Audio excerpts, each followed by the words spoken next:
എല്ലാ വിദ്യാർത്ഥികൾക്കും അക്കൗണ്ടൻസിയുടെ പുതിയ വീഡിയോ ക്ലാസ്സിലേക്ക് സ്വാഗതം. നമ്മൾ കഴിഞ്ഞ വീഡിയോ ക്ലാസ്സുകളിൽ പരിചയപ്പെട്ടത് നോൺ പ്രോഫിറ്റ് ഓർഗനൈസേഷൻ എന്ന സ്ഥാപനങ്ങളുടെ അക്കൗണ്ടിംഗ് റെക്കോർഡുകളെ കുറിച്ചാണ്. 3 റെക്കോർഡുകളാണ് പ്രധാനമായിട്ടുള്ളത്: receipt and payment account, income and expenditure account, balance sheet. കഴിഞ്ഞ ക്ലാസ്സിൽ നമ്മൾ പരിചയപ്പെട്ടു റെസിപ്റ്റ് ആൻഡ് പേയ്മെന്റ് അക്കൗണ്ട് എന്നുള്ളത്. Receipt and payment account cash book പോലെയാണ്. ഡെബിറ്റ് സൈഡില് എല്ലാ റെസിപ്റ്റുകളും, ക്രെഡിറ്റ് സൈഡില് എല്ലാ പേയ്മെന്റുകളും കാണിക്കുന്ന ഒരു അക്കൗണ്ട് ആണ് റെസിപ്റ്റ് ആൻഡ് പേയ്മെന്റ് അക്കൗണ്ട് എന്നുള്ളത്. ഓക്കെ, അപ്പൊ അതിന്റെ ഫീച്ചേഴ്സ് എന്താണ്, അതുമായി ബന്ധപ്പെട്ട കാര്യങ്ങളെല്ലാം നമ്മൾ കഴിഞ്ഞ വീഡിയോ ക്ലാസ്സിൽ പരിചയപ്പെട്ടു. ഇന്ന് നമ്മൾ പരിചയപ്പെടാൻ പോകുന്നത് അടുത്ത അക്കൗണ്ട് ആണ്, അല്ലെങ്കിൽ അടുത്ത സ്റ്റേറ്റ്മെന്റ് ആണ്. Income and expenditure account. എന്താണ് income and expenditure account? Income and expenditure account എന്ന് പറഞ്ഞാൽ നോൺ പ്രോഫിറ്റ് ഓർഗനൈസേഷന് ഒരു വർഷത്തില് സർപ്ലസ് ആണോ ഡെഫിസിറ്റ് ആണോ ഉണ്ടാക്കിയത്, അവർക്ക് സർപ്ലസ് ആണോ ഡെഫിസിറ്റ് ആണോ എന്ന് കണ്ടെത്താൻ വേണ്ടി തയ്യാറാക്കുന്ന ഒരു സ്റ്റേറ്റ്മെന്റ് ആണ് ഇത് income and expenditure account. Income and expenditure account നോക്കാം നമുക്ക് എന്താണ് income and expenditure account. It is A nominal account prepared by non-profit organization in order to ascertain surplus or deficit of a particular period. അപ്പോ ഇതൊരു nominal account ആണ്. Non profit organisation surplus or deficit ആണെന്ന് കണ്ടുപിടിക്കാൻ വേണ്ടി ഉപയോഗിക്കുന്ന non profit ഓർഗനൈസേഷന്റെ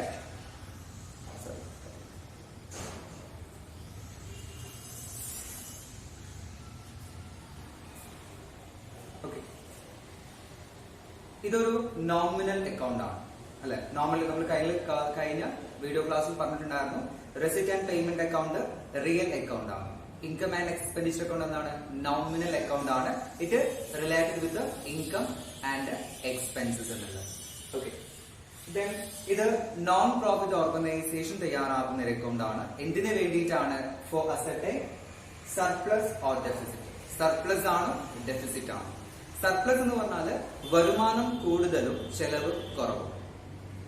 deficit എന്ന് പറഞ്ഞാലോ ചെലവ് കൂടുതലും വരുമാനം കുറവും. അപ്പൊ ഇതിൽ ഏത് സിറ്റുവേഷനിലാണ് നമ്മുടെ സ്ഥാപനം നിൽക്കുന്നത് എന്ന് കണ്ടെത്താൻ വേണ്ടി ഉപയോഗിക്കുന്ന ഒരു അക്കൗണ്ട് ആണ് ഇത് ഇൻകം ആൻഡ് എക്സ്പെൻഡിച്ചർ അക്കൗണ്ട്. ഇത് നമ്മൾ തയ്യാറാക്കുന്നത് in the form of profit and loss account. നമ്മൾ കഴിഞ്ഞ വർഷം പഠിച്ച പ്രോഫിറ്റ് ആൻഡ് ലോസ് അക്കൗണ്ട് പോലെ തന്നെയാണ് നമ്മൾ ഏതും തയ്യാറാക്കേണ്ടത്, ഇൻകം ആൻഡ് എക്സ്പെൻഡിച്ചർ അക്കൗണ്ട്. കാരണം അതിന്റെ പേര് തന്നെ നിങ്ങളൊന്ന് നോക്കിയാൽ മതി, ഇൻകം ആൻഡ് എക്സ്പെൻഡിച്ചർ അക്കൗണ്ട്, വരുമാനവും ചെലവുകളും. നമ്മുടെ പ്രോഫിറ്റ് ആൻഡ് ലോസ് അക്കൗണ്ട് നമ്മൾ എടുക്കുകയാണെങ്കിൽ അതിൽ നമ്മൾ എന്താ കാണിക്കുന്നത്? ഇൻകം ആൻഡ് എക്സ്പെൻഡിച്ചർ കാണിക്കുന്നത് അല്ലെ. എക്സ്പെൻഡിച്ചർ എല്ലാം നമ്മൾ ഡെബിറ്റ് ചെയ്യുന്നു, ഇൻകം എല്ലാം നമ്മൾ എന്ത് ചെയ്യുന്നു? ക്രെഡിറ്റ് ചെയ്യുന്നു. ഇതാണ് പ്രോഫിറ്റ് ആൻഡ് ലോസ് അക്കൗണ്ട്. അതേ കൺസെപ്റ്റ് തന്നെയാണ് എവിടെ നമ്മൾ എടുക്കുക? ഇൻകം ആൻഡ് എക്സ്പെൻഡിച്ചർ അക്കൗണ്ടിൽ income and expenditure account debited with all expenditure. എല്ലാ ചെലവുകളും നമ്മൾ എന്ത് ചെയ്യണം? ഡെബിറ്റ് ചെയ്യണം. And credited with all incomes. എല്ലാ ഇൻകംസ് നമ്മൾ എന്ത് ചെയ്യണം? ക്രെഡിറ്റ് ചെയ്യുകയും വേണം. അപ്പോ ഡെബിറ്റ് സൈഡില് ചെലവുകൾ കാണിക്കാം, ക്രെഡിറ്റ് സൈഡില് വരുമാനങ്ങൾ കാണിക്കാം. ഓക്കെ, ഇതെങ്ങനെ തയ്യാറാക്കുന്നത്? Just like profit and loss account. Profit and loss account പോലെ തന്നെയാണ് നമ്മൾ ഏത് തയ്യാറാക്കുക? ഇൻകം ആൻഡ് എക്സ്പെൻഡിച്ചർ അക്കൗണ്ട് തയ്യാറാക്കുക. ഓക്കെ, അപ്പൊ നമ്മളിപ്പോ ഇൻകം ആൻഡ് എക്സ്പെൻഡിച്ചർ അക്കൗണ്ട് എന്താണ് എന്നുള്ളത് നമ്മൾ മനസ്സിലാക്കി. നോൺ പ്രോഫിറ്റ് ഓർഗനൈസേഷൻ തയ്യാറാക്കുന്ന ഒരു നോമിനൽ അക്കൗണ്ട് ആണിത്. ഇതിലൂടെ നമ്മൾ എന്തറിയാൻ സാധിക്കുന്നു? ഈ സ്ഥാപനത്തിന് സർപ്ലസ് ആണോ ഡെഫിസിറ്റ് ആണോ എന്ന് അറിയാൻ സാധിക്കുന്നു എന്ന് പറഞ്ഞു അല്ലെ. പിന്നെ ഇതെങ്ങനെ തയ്യാറാക്കാം? പ്രോഫിറ്റ് ആൻഡ് ലോസ് അക്കൗണ്ട് അതേ രൂപത്തിലാണ് തയ്യാറാക്കാം നമ്മൾ പറഞ്ഞു. ഓക്കെ, ഇനി അടുത്തത് ഈ ഇൻകം ആൻഡ് എക്സ്പെൻഡിച്ചർ അക്കൗണ്ടിന്റെ ഫീച്ചേഴ്സ് എന്തൊക്കെയാണെന്ന് നോക്കാം. ഇൻകം ആൻഡ് എക്സ്പെൻഡിച്ചർ അക്കൗണ്ടിന്റെ പ്രത്യേകതകൾ എന്തൊക്കെയാണെന്ന് നോക്കാം. ചെക്ക് ചെയ്ത് നോക്കാം നമുക്ക്. ഒന്നാമത്തെ പ്രത്യേകത പറയുന്നത് it is A nominal account. നമ്മൾ ആദ്യമേ പറഞ്ഞു കഴിഞ്ഞു, എക്സ്പെൻസും ഇൻകവും കാണിക്കുന്ന അക്കൗണ്ടുകൾ നമ്മൾ എന്താ പറയാ? നോമിനൽ അക്കൗണ്ട് കാറ്റഗറിയാണ്. നോമിനൽ അക്കൗണ്ട് കാറ്റഗറി ആണ് വരിക, ഇൻകം എക്സ്പെൻസ് കാണിക്കുന്നത്. അപ്പോ ഇതിന്റെ പേര് എന്താണ്? ഇൻകം ആൻഡ് എക്സ്പെൻഡിച്ചർ അക്കൗണ്ട് ആണ്. അപ്പൊ അതുകൊണ്ട് ഇതെന്താണ്? ഇതൊരു നോമിനൽ അക്കൗണ്ട് ആണ്. Only revenue items are record. Only revenue items are record. ഏത് മാത്രമേ റെക്കോർഡ് ചെയ്യുള്ളൂ? റവന്യൂ ഐറ്റംസ് മാത്രമേ റെക്കോർഡ് ചെയ്യുള്ളൂ. നമ്മൾ കഴിഞ്ഞ ക്ലാസ്സിൽ മനസ്സിലാക്കിയതാണ്, ക്യാപിറ്റൽ ഐറ്റംസ് ഉണ്ട്, റവന്യൂ ഐറ്റംസ് ഉണ്ട് അല്ലെ. ക്യാപിറ്റൽ എക്സ്പെൻഡിച്ചർ ഉണ്ട്, റവന്യൂ എക്സ്പെൻഡിച്ചർ ഉണ്ട്. അതുപോലെ ക്യാപിറ്റൽ റെസീപ്റ്റ് ഉണ്ട്, റവന്യൂ റെസീപ്റ്റ് ഉണ്ട്. അപ്പോ ക്യാപിറ്റൽ ഐറ്റംസ് വരാം, അതുപോലെ റവന്യൂ ഐറ്റംസ് ഉണ്ടാവും ഇവിടെ റെസിപ്റ്റ് ആൻഡ് പേയ്മെന്റ് അക്കൗണ്ട്. പക്ഷേ ഇൻകം ആൻഡ് എക്സ്പെൻഡിച്ചർ അക്കൗണ്ട് നമ്മൾ റെക്കോർഡ് ചെയ്യുമ്പോൾ അവിടെ ഏത് ഐറ്റംസ് മാത്രമേ എടുക്കാൻ പാടുള്ളൂ? ഏത് ഐറ്റംസ് മാത്രമേ എടുക്കാവൂ? Revenue items only. Revenue items മാത്രമേ ഇൻകം ആൻഡ് എക്സ്പെൻഡിച്ചർ അക്കൗണ്ട് വരാൻ പാടുള്ളൂ. അപ്പൊ നമ്മൾ ചോദിക്കും ക്യാപിറ്റൽ ഐറ്റംസ് എവിടെയാ കാണിക്കാം? ക്യാപിറ്റൽ ഐറ്റംസ് എവിടെ കാണിക്കാം? അടുത്ത സ്റ്റേറ്റ്മെന്റിൽ. ഏതാണത്? ബാലൻസ് ഷീറ്റിലാണ് കാണിക്കുക. ഓക്കെ, അടുത്തത് income and expenditure of the current year are record. Income and expenditure of the current year are record.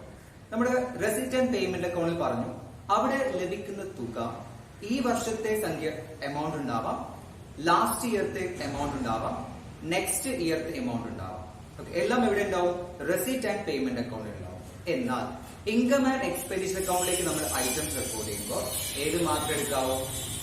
Current year amount മാത്രമേ പരിഗണിക്കാവൂ. ലാസ്റ്റ് ഇയർ എടുക്കേണ്ട, നെക്സ്റ്റ് ഇയറിലേക്കുള്ള അഡ്വാൻസ് എമൗണ്ട് എടുക്കേണ്ട. ഏത് മാത്രം എടുക്കാം? കറന്റ് ഇയർ മാത്രമാണ് എടുക്കാനുള്ളതാണ്. അടുത്തത് non cash items are adjusted. Non cash items are adjusted. നമ്മുടെ അഡ്ജസ്റ്റ്മെന്റുകൾ നമ്മൾ പഠിച്ചിട്ടുള്ളതാണ് അല്ലെ. ഔട്ട്സ്റ്റാൻഡിംഗ്, പ്രീപെയ്ഡ്, അക്രൂഡ്, ഡിപ്രീസിയേഷൻ, ഇങ്ങനെയുള്ള അഡ്ജസ്റ്റ്മെന്റുകളെല്ലാം ഇവിടെ പരിഗണിക്കണം. ഇൻകം ആൻഡ് എക്സ്പെൻഡിച്ചർ അക്കൗണ്ട് പരിഗണിക്കണം. നമ്മൾ പറഞ്ഞു പ്രോഫിറ്റ് ആൻഡ് ലോസ് അക്കൗണ്ട് പോലെയാണ് പറഞ്ഞു. അപ്പൊ അവിടെ നമ്മൾ എന്ത് ചെയ്യാറുണ്ട്? അഡ്ജസ്റ്റ്മെന്റുകൾ ആഡ് ഓർ ഡിഡക്ട് ചെയ്യാറുണ്ട്. അതേ കൺസെപ്റ്റ് തന്നെ ഇവിടെ ഉൾപ്പെടുത്തണം. അഡ്ജസ്റ്റ്മെന്റ് ഐറ്റംസ് എന്ത് ചെയ്യണം? നമ്മൾ പരിഗണിക്കണം ഇവിടെ ഇൻകം ആൻഡ് എക്സ്പെൻഡിച്ചർ അക്കൗണ്ടിൽ. അടുത്തത് there is no opening balance. നമ്മൾ പറഞ്ഞിട്ടുണ്ടായിരുന്നു receipt and payment account is started with opening balance of cash or bank, അല്ലെങ്കിൽ ക്യാഷ് ആൻഡ് ബാങ്ക്. ക്യാഷോ ബാങ്കിന്റെയോ ഓപ്പണിംഗ് ബാലൻസ് വെച്ചിട്ടാണ് ഏത് തുടങ്ങുക? റെസിപ്റ്റ് ആൻഡ് പേയ്മെന്റ് അക്കൗണ്ട് തുടങ്ങുക. എന്നാൽ ഇവിടെ എന്തില്ല? ഇൻകം ആൻഡ് എക്സ്പെൻഡിച്ചർ അക്കൗണ്ട് എന്തില്ല? there is no opening balance. Opening balance ഇല്ല.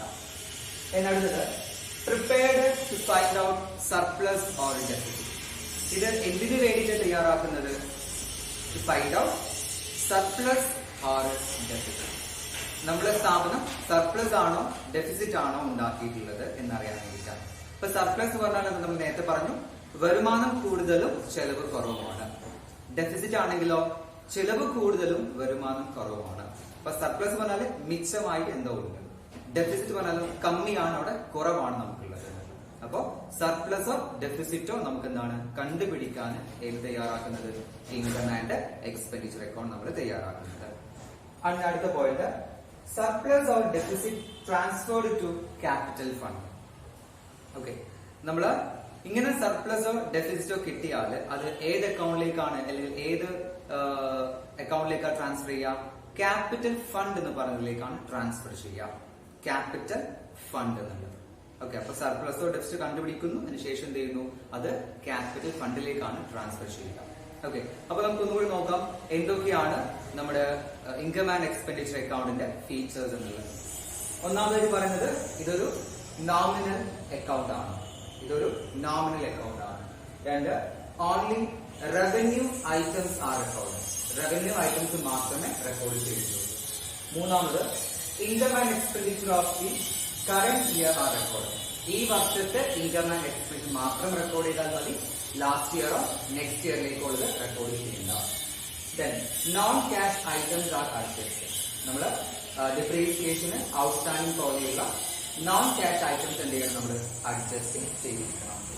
Then there is no opening balance. എന്തില്ല? ഓപ്പണിംഗ് ബാലൻസ് ഉണ്ടായിരിക്കില്ല ഇൻകം ആൻഡ് എക്സ്പെൻഡിച്ചർ അക്കൗണ്ടിൽ. അടുത്തത് prepared to find out surplus and deficit. സർപ്ലസോ ഡെഫിസിറ്റോ കണ്ടുപിടിക്കാൻ വേണ്ടിയിട്ടാണ് ഏത് തയ്യാറാക്കുക?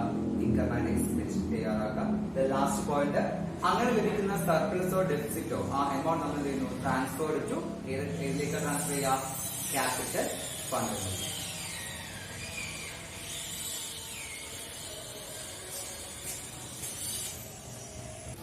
ഓക്കെ. അപ്പൊ നമ്മളിപ്പോ ഇൻകം ആൻഡ് എക്സ്പെൻഡിച്ചർ അക്കൗണ്ട് എന്താണ് എന്നുള്ളതും അതിന്റെ ഫീച്ചേഴ്സ് എന്തൊക്കെയാണെന്നുള്ളത് നമ്മൾ പരിചയപ്പെട്ടു കഴിഞ്ഞു അല്ലെ. ഇനി അടുത്തതായി നമ്മൾ ചെയ്യാൻ പോകുന്നത് how to prepare income and expenditure account. എങ്ങനെയാണ് ഇൻകം ആൻഡ് എക്സ്പെൻഡിച്ചർ അക്കൗണ്ട് തയ്യാറാക്കുന്നത്. നമ്മൾ ഈ തയ്യാറാക്കുന്നതിന്റെ കാര്യങ്ങൾ അറിയുന്നതിന് മുമ്പായിട്ട് നമ്മളൊരു കാര്യം പ്രത്യേകം മനസ്സിലാക്കേണ്ട കാര്യം, റെസിറ്റ് ആൻഡ് പേയ്മെന്റ് അക്കൗണ്ട് ആണ് ബേസ് ആയി നമ്മൾ എടുക്കേണ്ടത്. റെസിറ്റ് ആൻഡ് പേയ്മെന്റ് അക്കൗണ്ടിൽ നിന്നാണ് ഇൻകം ആൻഡ് എക്സ്പെൻഡിച്ചർ അക്കൗണ്ടും അതേപോലെ തന്നെ ബാലൻസ് ഷീറ്റും തയ്യാറാക്കേണ്ടത്.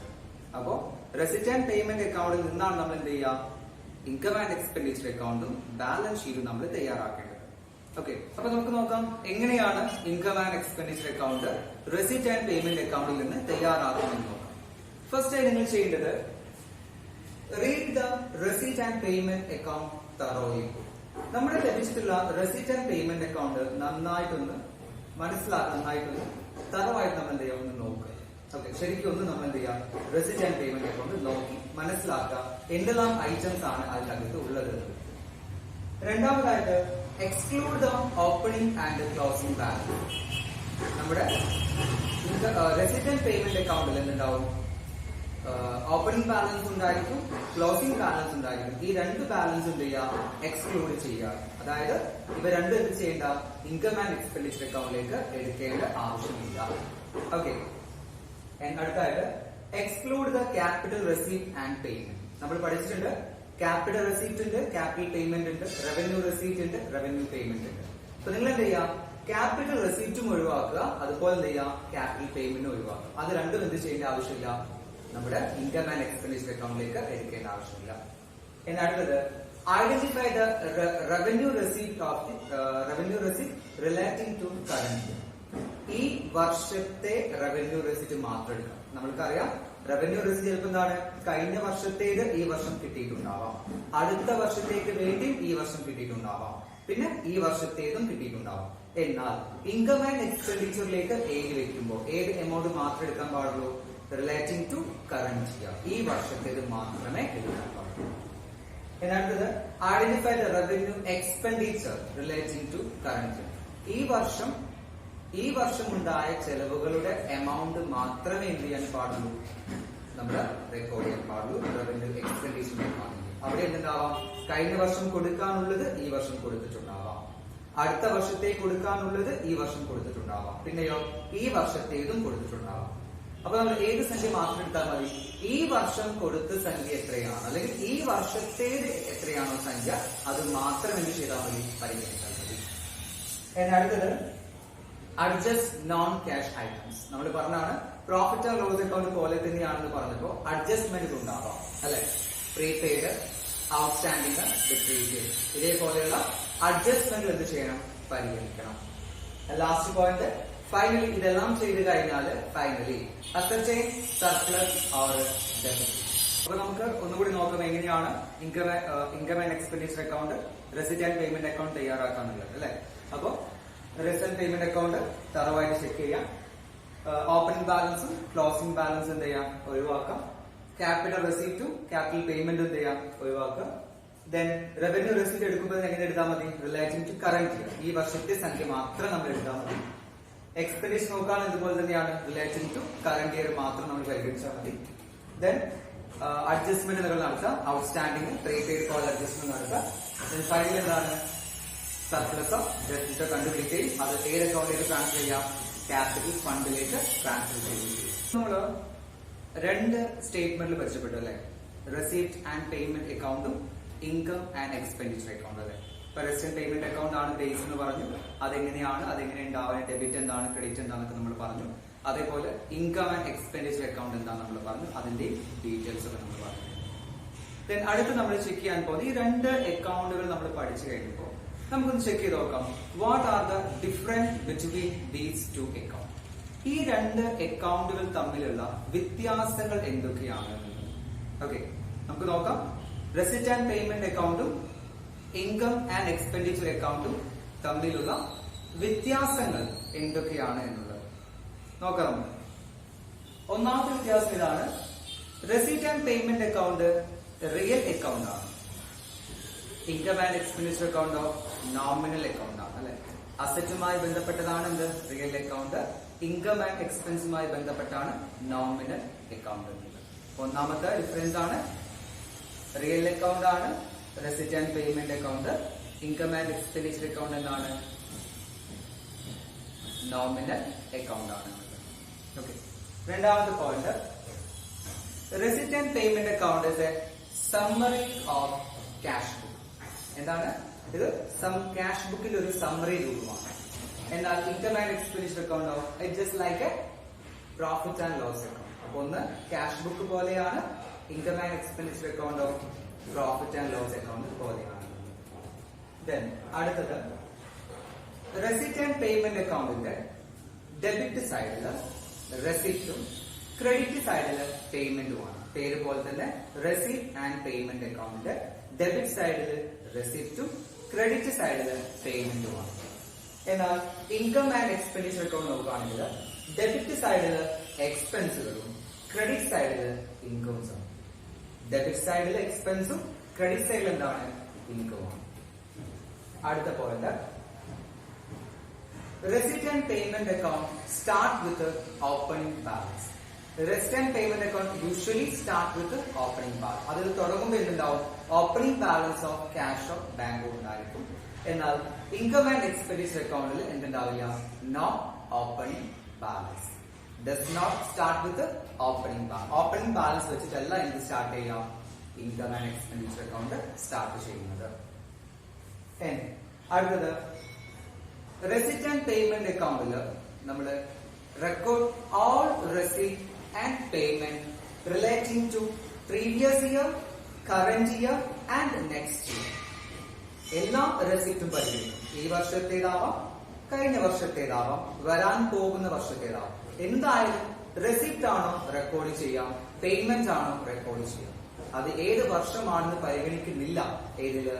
Receipt and payment account. എന്നാൽ ഇൻകം ആൻഡ് എക്സ്പെൻഡിച്ചർ അക്കൗണ്ട് നോക്കുകയാണെങ്കിൽ record income and expense of current year only. ഈ വർഷത്തെ എമൗണ്ട് മാത്രമേ എന്ത് ചെയ്യുള്ളൂ? റെക്കോർഡ് ചെയ്യുന്നുള്ളൂ എന്നുള്ളത്. ദെൻ അടുത്തൊരു പോയിന്റ്,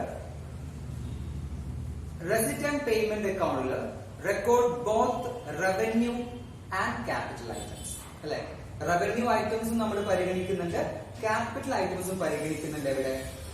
റെസിപ്റ്റ് ആൻഡ് പേയ്മെന്റ് അക്കൗണ്ടിൽ. എന്നാൽ ഇനി ഇൻകം ആൻഡ് എക്സ്പെൻഡിച്ചർ അക്കൗണ്ടിൽ വരികയാണെങ്കിൽ അവിടെ നമ്മൾ ഏത് മാത്രമേ റെക്കോർഡ് ചെയ്യുള്ളൂ? റെക്കോർഡ് ഓൺലി റവന്യൂ ഐറ്റംസ് എന്നുണ്ട്. ഓക്കെ. ഇതിന് പുറമെ ഒരു പോയിന്റ് കൂടി നമുക്ക് അതിലേക്ക് ആഡ് ചെയ്യാം. പോയിന്റ് ഇതാണ്, receipt and payment account result എന്തായിരിക്കും? Receipt and payment account result എന്ന് പറഞ്ഞാൽ closing balance of cash or bank. നമുക്കതിൽ ഒരു ബാലൻസ് കിട്ടിയാൽ ആ ബാലൻസ് നമ്മൾ എന്താ പേര് വിളിക്കുക? ക്യാഷ് അല്ലെങ്കിൽ ബാങ്ക് ബാലൻസ് എന്നാണ്. അത് ആ എമൗണ്ട് എന്തായിരിക്കും? ഒന്നെങ്കിൽ ക്യാഷ് ബാലൻസോ അല്ലെങ്കിൽ എന്താണ്? ബാങ്ക് ബാലൻസോ ആയിരിക്കും. അതാണ് റെസിപ്റ്റ് ആൻഡ് പേയ്മെന്റ് അക്കൗണ്ടിന്റെ റിസൾട്ട് എന്നുള്ളത്. എന്നാൽ income and expenditure account result എന്തായിരിക്കും? സർപ്ലസ് അല്ലെങ്കിൽ ഡെഫിസിറ്റ് ആയിരിക്കും. ഓക്കെ. അപ്പോ ഇവിടെ നമുക്ക് receipt and payment account result എന്തായിരിക്കും? ക്ലോസിംഗ് ബാലൻസ് ഓഫ് ക്യാഷോ ബാങ്കോ ആയിരിക്കും. ഇൻകം ആൻഡ് എക്സ്പെൻഡിച്ചർ റിസൾട്ട് എന്തായിരിക്കും? ഓക്കെ. എന്താണ്? സർപ്ലസോ ഡെഫിസിറ്റോ ആയിരിക്കും. അപ്പൊ ഇതാണ് എന്ത്? നമ്മുടെ ഇൻകം ആൻഡ് എക്സ്പെൻഡിച്ചർ അക്കൗണ്ടും റെസിപ്റ്റ് ആൻഡ് പേയ്മെന്റ് അക്കൗണ്ടും തമ്മിലുള്ള വ്യത്യാസം എന്നുള്ളത്. ഓക്കെ. പെട്ടെന്ന് ഓടിച്ചു പോവാം. റിയൽ അക്കൗണ്ട് ആണ്, നോമിനൽ അക്കൗണ്ട് ആണ്, സമ്മറി ഓഫ് ക്യാഷ് ബുക്ക് ആണ്, like a profit and loss account. Debit സൈഡിൽ റെസിപ്റ്റും ക്രെഡിറ്റ് സൈഡിൽ പേയ്മെന്റും. ഡെബിറ്റ് സൈഡിൽ എന്താണ്? എക്സ്പെൻസ്, ക്രെഡിറ്റ് സൈഡിൽ എന്താണ്? Incomes. Start with opening balance of cash and bank. Does not start with opening balance. Record receipt and payment of previous year, current year, next. എല്ലാ വർഷവും നമ്മൾ റെക്കോർഡ് ചെയ്യും. ഇവിടെയാണെങ്കിലോ ഇൻകം ആൻഡ് എക്സ്പെൻഡിച്ചർ അക്കൗണ്ട് ആണെങ്കിൽ current year മാത്രം എടുക്കും. Then revenue എടുക്കും, capital items നമ്മൾ പരിഗണിക്കും. റെസിപ്റ്റ് ആൻഡ് പേയ്മെന്റിൽ റവന്യൂ ഐറ്റംസ് മാത്രമേ പരിഗണിക്കുള്ളൂ. ഇവിടെ income and expenditure account. Okay, അപ്പൊ ഇപ്പൊ നമ്മള് രണ്ട് സ്റ്റേറ്റ്മെന്റിനെ കുറിച്ച് പരിചയപ്പെട്ടു അല്ലെ. റെസിപ്റ്റ് ആൻഡ് പേയ്മെന്റ് അക്കൗണ്ട് നമ്മൾ പരിചയപ്പെട്ടു, അതുപോലെ എന്താണ് ഇൻകം ആൻഡ് എക്സ്പെൻഡിച്ചർ അക്കൗണ്ട് പരിചയപ്പെട്ടു. ഇനി അടുത്ത മൂന്നാമത്തെ സ്റ്റേറ്റ്മെന്റ് ആണ് ബാലൻസ് ഷീറ്റ്. അപ്പൊ ബാലൻസ് ഷീറ്റ് നമുക്ക് അധികം പുതുമയായിട്ട് നമുക്കൊന്നും അതിനെക്കുറിച്ച് നമുക്ക് ഡീറ്റെയിൽ ആയിട്ട് പഠിക്കേണ്ട ആവശ്യമൊന്നുമില്ല. കാരണം എന്താണ്, കഴിഞ്ഞ വർഷത്തിൽ നമ്മൾ പഠിച്ച അതേ ബാലൻസ് ഷീറ്റിന്റെ സ്ട്രക്ചറും ഫോർമാറ്റും ഒക്കെ തന്നെയാണ് നമ്മൾ ഇവിടെ പറയുന്ന അല്ലെങ്കിൽ നോൺ പ്രോഫിറ്റ് ഓർഗനൈസേഷനിലെ ബാലൻസ് ഷീറ്റ് എന്നുള്ളത്. ഒരു പ്രത്യേകത എന്താന്ന് പറഞ്ഞാല് നമുക്ക് ഇങ്ങനെയുള്ള നോൺ പ്രോഫിറ്റ് ഓർഗനൈസേഷൻ പ്രോബ്ലത്തിൽ നമുക്ക് എന്ത് തന്നിട്ടുണ്ടാവില്ല, ഓപ്പണിംഗ് ക്യാപിറ്റൽ ഫണ്ട് ഉണ്ടാവില്ല. That mean capital fund at the beginning തന്നിട്ടുണ്ടാവില്ല. അങ്ങനെ ഒരു അവസരത്തിൽ നമ്മൾ എന്ത് തയ്യാറാക്കേണ്ടി വരും, സ്റ്റേറ്റ്മെന്റ് ഓഫ് അഫയേഴ്സ് എന്ന് പറഞ്ഞ ഒരു സ്റ്റേറ്റ്മെന്റ്. സ്റ്റേറ്റ്മെന്റ് ഓഫ് അഫയേഴ്സ് എന്ന് പറഞ്ഞാൽ same as balance sheet. Balance sheet തന്നെയാണ്, അതിന്റെ പേരും വേറെ എന്നുള്ളൂ, സ്റ്റേറ്റ്മെന്റ് ഓഫ് അഫയേഴ്സ്. അപ്പൊ ഈ സ്റ്റേറ്റ്മെന്റ് ഓഫ് അഫയേഴ്സ് എന്തിനാണ്, to find out opening capital fund. അപ്പൊ ഓപ്പണിംഗ് ക്യാപിറ്റൽ ഫണ്ട് തന്നിട്ടില്ലെങ്കിൽ അവ കണ്ടുപിടിക്കാൻ ഉപയോഗിക്കുന്ന ഒരു സ്റ്റേറ്റ്മെന്റ് ആണ് statement of affairs. Statement of affairs നമുക്ക് മറ്റൊരു പേര് കൂടി വിളിക്കാം, ഓപ്പണിംഗ് ബാലൻസ് ഷീറ്റ് എന്നുള്ളത്. കാരണം എന്താണ്, ബാലൻസ് ഷീറ്റിന്റെ അതേ ഫോർമാറ്റ് തന്നെയാണ് സ്റ്റേറ്റ്മെന്റ് ഓഫ് അഫയേഴ്സ് എന്നുള്ളത്. പിന്നെ ബാലൻസ് ഷീറ്റിന്റെ മറ്റു ഭാഗം നോക്കുകയാണ്, നമുക്കറിയാം അസറ്റ് സൈഡ് ഉണ്ട്, ലാബിലിറ്റി സൈഡ് ഉണ്ട് അല്ലെ. അതില് കാണിക്കുന്ന കാര്യങ്ങളൊക്കെ നമുക്കറിയാം, അറിയുന്ന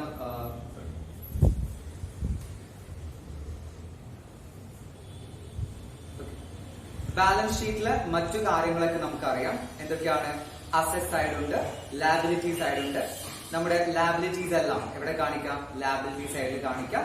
അതിപ്പോ നമുക്ക് എന്തെല്ലാം അസറ്റുകളുണ്ട് അതെല്ലാം ഇവിടെ കാണിക്കാം, അസറ്റ് സൈഡിലും കാണിക്കാം. ഓക്കെ, അപ്പൊ നമ്മള് ഈ ഔട്ട്സ്റ്റാൻഡിങ്, പ്രീപെയ്ഡ്, അക്രൂഡ് മുതലായ എല്ലാ കാര്യങ്ങളും എന്ത് ചെയ്തിരിക്കണം, നമ്മുടെ ബാലൻസ് ഷീറ്റിൽ ഉൾപ്പെടുത്തിയിരിക്കണം. അപ്പൊ പ്രത്യേകമായിട്ട് കൂടുതലായി നമുക്ക് എന്ത് ചെയ്യേണ്ട ആവശ്യമില്ല, നമ്മൾ ഇതിലൊരു ഡീറ്റെയിൽ സ്റ്റഡി നമുക്ക് ഇപ്പോൾ ആവശ്യമില്ല. കാരണം എന്താ, നമ്മൾ ഓൾറെഡി പഠിച്ച് കഴിഞ്ഞ ടോപ്പിക് ആണെന്ത്, ബാലൻസ് ഷീറ്റിനെ കുറിച്ച് എന്നുള്ളത്. ഓക്കെ, അപ്പോ പ്രത്യേകമായിട്ട് അവിടെ നമുക്ക് ഓർക്കേണ്ട കാര്യം ഇതാണ്, സ്റ്റേറ്റ്മെന്റ് ഓഫ് അഫയേഴ്സ് അവിടെ ഉണ്ടായിരിക്കും. എന്തിനു വേണ്ടിയിട്ടാണ്, find out the beginning capital fund. Capital fund beginning എത്രയാണ് എമൗണ്ട് എന്ന് കണ്ടെത്താൻ സ്റ്റേറ്റ്മെന്റ് ഓഫ് അഫയേഴ്സ് നമ്മൾ തയ്യാറാക്കണം. ആ സ്റ്റേറ്റ്മെന്റ് ഓഫ് അഫയേഴ്സ് എന്തുതന്നെയാണ്, the same as balance sheet format തന്നെയാണ്. നമ്മൾ ബിഗിനിങ്ങിലെ ഐറ്റംസ് ഉപയോഗിച്ച് നമ്മൾ എന്ത് ചെയ്യുന്നു, ക്യാപിറ്റൽ ഫണ്ട് എത്രയാണ് എന്ന് നമ്മൾ എന്ത് ചെയ്യുന്നു, കണ്ടെത്തുന്നു എന്നുള്ളത്. ഓക്കെ, ഇനി ക്യാപിറ്റൽ ഫണ്ടിലേക്ക് നമ്മുടെ സർപ്ലസ്, ഡെഫിസിറ്റുകളൊക്കെ ഇവിടെ കാണിക്കും. ക്യാപിറ്റൽ ഫണ്ട് ഇവിടെ കാണിക്കുക, ബാലൻസ് ഷീറ്റിന്റെ ലയബിലിറ്റി സൈഡിലാണ് നമ്മൾ എന്ത് കാണിക്കുക, ക്യാപിറ്റൽ ഫണ്ട് കാണിക്കുക. ഓക്കെ, പിന്നെ അതുപോലെ എനി കൈൻഡ് ഓഫ് സ്പെഷ്യൽ ഫണ്ടുകൾ, ഏതെങ്കിലും തരത്തിലുള്ള സ്പെഷ്യൽ ഫണ്ടുകൾ ഉണ്ടെങ്കിൽ മാത്രമല്ല, നമ്മൾ റെസിപ്റ്റ് ആൻഡ് പേയ്മെന്റ് അക്കൗണ്ടിൽ നിന്ന് മാറ്റിവെച്ച ക്യാപിറ്റൽ ഐറ്റംസ് നമ്മൾ ഇൻകം ആൻഡ് എക്സ്പെൻഡിച്ചർ അക്കൗണ്ടിലേക്ക് റവന്യൂ ഐറ്റംസിനെ മാത്രമേ പരിഗണിച്ചിട്ടുള്ളൂ. അപ്പൊ ബാക്കി വരുന്ന ക്യാപിറ്റൽ റെസീപ്റ്റ് ഉണ്ട്, ക്യാപിറ്റൽ പേയ്മെന്റ് ഉണ്ട്. ആ ക്യാപിറ്റൽ റെസീപ്റ്റും ക്യാപിറ്റൽ പേയ്മെന്റും എല്ലാം നമ്മൾ ഉൾപ്പെടുത്തുന്നത് എവിടെയാണ്, നമ്മുടെ ബാലൻസ് ഷീറ്റിലാണ് എന്നുള്ളത്. ക്യാപിറ്റൽ പേയ്മെന്റുകളെല്ലാം നമ്മൾ എവിടെ കാണിക്കുന്നത്, നമ്മള് ബാലൻസ് ഷീറ്റിന്റെ അസറ്റ് സൈഡിലും ക്യാപിറ്റൽ റെസീപ്റ്റുകളെല്ലാം നമ്മൾ എവിടെ കാണിക്കാം, ബാലൻസ് ഷീറ്റിന്റെ ലയബിലിറ്റി സൈഡിലാണ് കാണിക്കുക. അതുപോലെ any kind of special fund, ഏതെങ്കിലും തരത്തിലുള്ള സ്പെഷ്യൽ ഫണ്ട് അല്ലെങ്കിൽ സ്പെസിഫിക് ഡൊണേഷന്, അങ്ങനെയുള്ള എല്ലാ ഫണ്ടുകളും നമ്മൾ ഇവിടെ കാണിക്കേണ്ടത് ലയബിലിറ്റി സൈഡിലാണ് കാണിക്കുന്നത്. ഓക്കെ, അപ്പോ സാധാരണ ബാലൻസ് ഷീറ്റ് തന്നെയാണ് ഇത് നമ്മളെ നോൺ പ്രോഫിറ്റ് ഓർഗനൈസേഷനിലെ ബാലൻസ് ഷീറ്റ് എന്നുള്ളത്. ഒരു പ്രത്യേകതയായിട്ട് നമുക്ക് എടുത്തു പറയാനുള്ളത്, സ്റ്റേറ്റ്മെന്റ് ഓഫ് അഫയേഴ്സ് എന്ന് പറഞ്ഞ ഒരു സ്റ്റേറ്റ്മെന്റ് തയ്യാറാക്കുന്നത് അത് എന്തിനു വേണ്ടിയിട്ടാണ്, ക്യാപിറ്റൽ ഫണ്ട് അത് ബിഗിനിങ് കണ്ടെത്താൻ വേണ്ടിയിട്ടാണ്. ആ ഒരു പ്രത്യേകത മാത്രമാണ് ഇവിടെ നമുക്ക് എടുത്തു പറയാനുള്ളത്. അപ്പൊ നമുക്ക് ഇന്നെടുത്ത ടോപ്പിക്കുകളൊക്കെ ഒന്ന് ചെക്ക് ചെയ്ത് നോക്കാം. നമ്മൾ ഇന്ന് പഠിച്ചത് ഇൻകം ആൻഡ് എക്സ്പെൻഡിച്ചർ എന്ന് പറഞ്ഞ അക്കൗണ്ടിനെ കുറിച്ചും അതുപോലെ തന്നെ എന്താണ്, ബാലൻസ് ഷീറ്റിനെ കുറിച്ചാണ്. അപ്പൊ നമ്മൾ ഇൻകം ആൻഡ് എക്സ്പെൻഡിച്ചർ അക്കൗണ്ട് എന്താ നമ്മൾ പറഞ്ഞു, എന്താണ്, സർപ്ലസും ഡെഫിസിറ്റും കണ്ടെത്താൻ വേണ്ടി നോൺ പ്രോഫിറ്റ് ഓർഗനൈസേഷൻ തയ്യാറാക്കുന്ന ഒരു അക്കൗണ്ട് ആണ് ഇത്, ഇൻകം ആൻഡ് എക്സ്പെൻഡിച്ചർ അക്കൗണ്ട്. പിന്നെ അതിന്റെ ഫീച്ചേഴ്സ് നമ്മൾ എന്തൊക്കെയാണെന്ന് പറഞ്ഞാൽ, നോമിനൽ അക്കൗണ്ട് ആണ്, അതിൽ ഇൻകം ആൻഡ് എക്സ്പെൻഡിച്ചർ അക്കൗണ്ട് മാത്രമേ എടുക്കുള്ളൂ. അതുപോലെ തന്നെ എന്താണ്, ക്യാപിറ്റൽ ഐറ്റംസ് എടുക്കില്ല, റവന്യൂ ഐറ്റംസ് മാത്രമേ എടുക്കുള്ളൂ, ഈ വർഷം മാത്രമേ പരിഗണിക്കുള്ളൂ. ഇങ്ങനെയുള്ള കുറെ ഫീച്ചേഴ്സുകൾ, അതിന്റെ പ്രത്യേകതകൾ എന്തൊക്കെയാണെന്ന് നമ്മൾ മനസ്സിലാക്കി. പിന്നെ നമ്മൾ പറഞ്ഞ പ്രിപ്പറേഷൻ ആണ്. എങ്ങനെയാണ് റെസിറ്റ് ആൻഡ് പേയ്മെന്റ് അക്കൗണ്ടിൽ നിന്ന് ഇൻകം ആൻഡ് എക്സ്പെൻഡിച്ചർ അക്കൗണ്ട് തയ്യാറാക്കുക എന്നുള്ള കാര്യം നമ്മൾ മനസ്സിലാക്കി. അടുത്തത് ഡിഫറൻസ് ആണ്. നമ്മൾ തൊട്ടുമ്പ് പഠിച്ച റെസിറ്റ് ആൻഡ് പേയ്മെന്റ് അക്കൗണ്ടും അതുപോലെ ഇൻകം ആൻഡ് എക്സ്പെൻഡിച്ചർ അക്കൗണ്ടും തമ്മിലുള്ള വ്യത്യാസങ്ങൾ എന്തൊക്കെയാണ് നമ്മൾ മനസ്സിലാക്കി.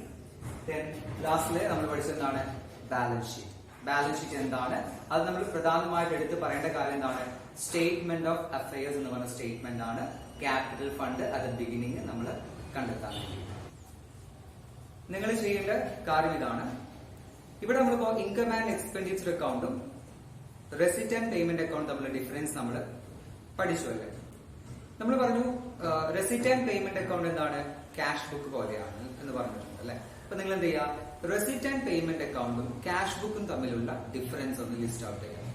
അതേപോലെ income and expenditure account profit and loss അക്കൗണ്ടിന് പോലെയാണെന്ന് പറഞ്ഞു. അപ്പൊ നിങ്ങൾ എന്ത് ചെയ്യുക, ഇൻകം ആൻഡ് എക്സ്പെൻഡിച്ചർ അക്കൗണ്ടും പ്രോഫിറ്റ് ആൻഡ് ലോസ് അക്കൗണ്ട് തമ്മിലുള്ള ഡിഫറൻസ് എന്ത് ചെയ്യുക, അടുത്ത ക്ലാസ്സിലേക്ക്